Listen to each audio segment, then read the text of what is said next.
त्र्यम्बकं यजामहे सुगन्धिं पुष्टिवर्धनम् उर्वारुकमिव बन्धनात् मृत्योर्मुक्षीयमामृतात्।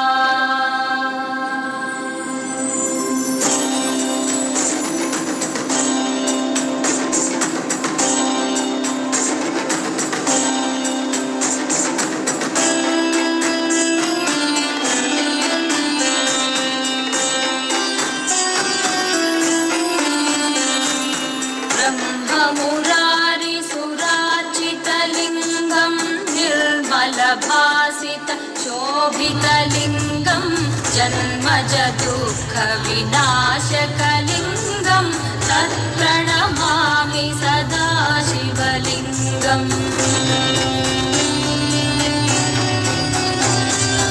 देवमुनिप्रवरार्चितलिङ्गं कामदहन करुणाकरलिङ्गं रावणदर्पविनाशनलिङ्गं तत्प्रणमामि सदा शिवलिङ्गं। ब्रह्ममुरारिसुरार्चितलिङ्गं निर्मलभासित शोभितलिङ्गं जन्मज दुःखविनाशकलिङ्गं तत्प्रणमामि सदा शिवलिङ्गम्।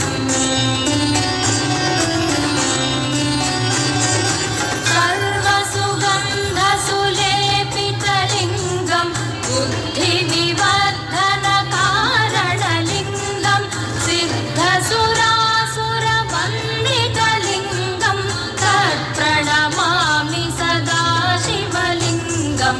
ब्रह्ममुरारिसुरार्चितलिङ्गं निर्मलभासित शोभितलिङ्गं जन्मज दुःखविनाशकलिङ्गं तत्प्रणमामि सदा शिवलिङ्गम्। कनकमहामणिभूषितलिङ्गं फणिपतिवेष्टितशोभितलिङ्गं दक्षसुयज्ञविनाशनलिङ्गं तत्प्रणमामि सदा शिवलिङ्गं। ब्रह्ममुरारिसुरार्चितलिङ्गं निर्मलभासित शोभितलिङ्गं जन्मज दुःखविनाशकलिङ्गं तत्प्रणमामि सदा शिवलिङ्गम्।